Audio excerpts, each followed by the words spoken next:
Tonight, we're talking about another commonly argued emotional topic in this industry.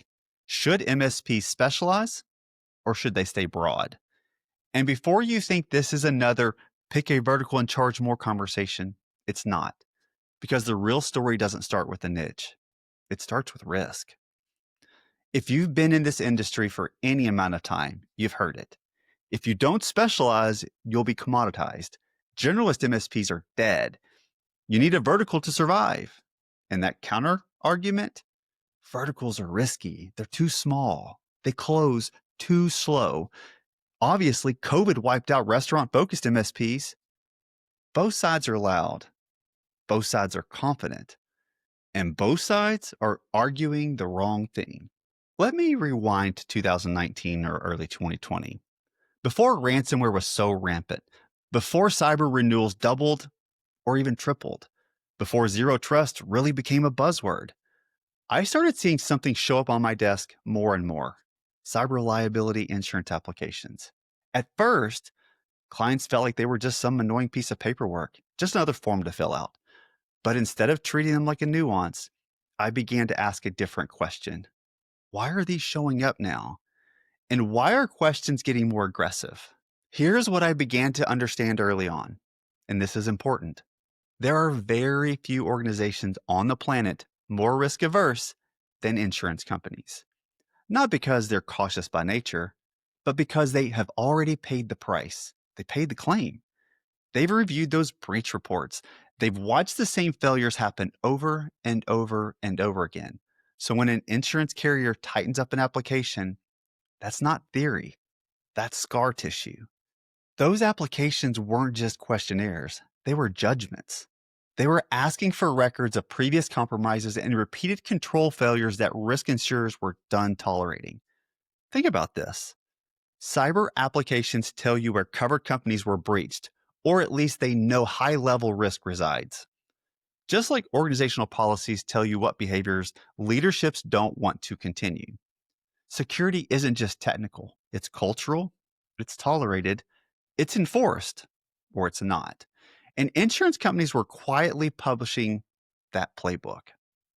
So instead of guessing, I did something very simple.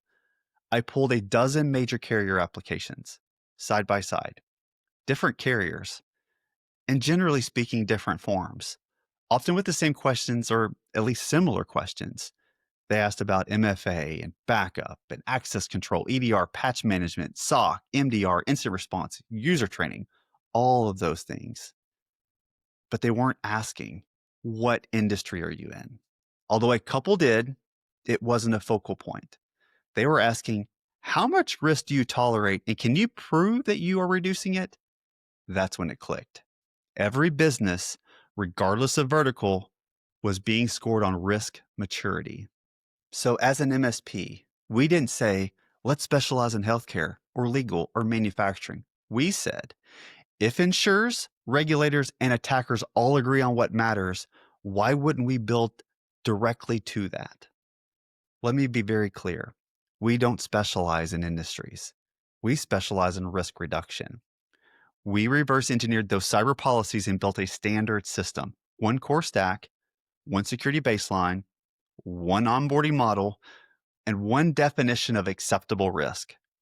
A system every business could adopt, and one that compliance-heavy industries would especially require. So why this model worked? Well, operationally, there's no exceptions. Easier for our MSP to manage. It's easier to train on.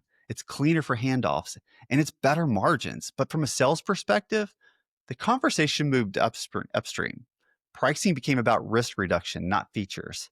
You're too expensive turned into, we can't afford to be compromised and not generate money. Strategically, no concentration risk. No panic when one vertical slowed down. No single industry could wreck us. Think COVID and restaurant-focused MSPs again. We didn't just reduce client risk, we reduced our own.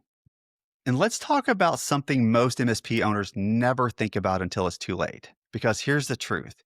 If you ever want to exit, if you ever want someone to pay real money for your MSP, you aren't just selling your services, you are selling certainty.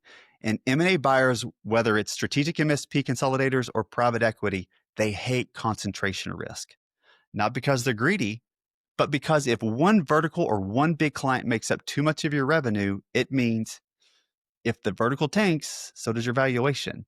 If the client leaves, your business may not survive. If someone systematically hits that industry, the buyer just paid for a liability. Buyers don't see a restaurant focused MSP as a niche expert. They see that as a dependency risk. They see a fragile business, and fragile businesses get big discounts or no offers at all. In M&A due diligence, it's not uncommon for buyers to expect no single customer to be more than 10% of revenue. That number shifts from one company to another, but that's a pretty good standard. That's because losing any one company should be survivable, not catastrophic.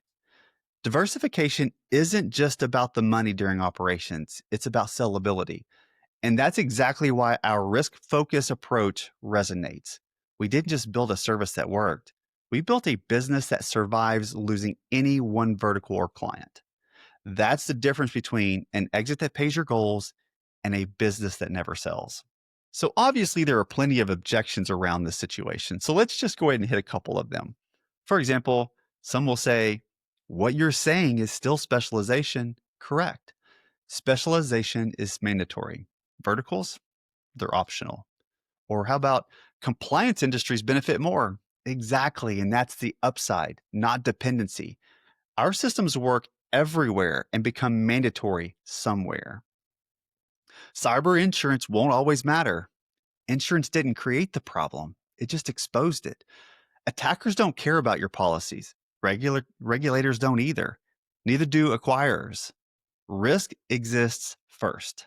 Small businesses don't care about risk. They don't until a claim is denied, renewals triple, a deal falls apart, or a breach happens. We don't just rely on awareness. We actually rely on external pressures. If a business doesn't care about risk, no problem. We're just not a good fit. Then here's the line that actually matters. Vertical MSPs specialize in context.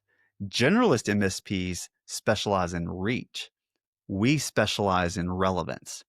Risk shows up in every boardroom, every renewal, every acquisition, and every insurance application. Relevance always wins. So if you're still asking, should I specialize or stay broad? You're asking the wrong question. The real question is, what do you specialize in that the market already cares about, with or without you? We don't just pick an industry. We picked risk, and risk isn't a niche. It's inevitable. See you next time.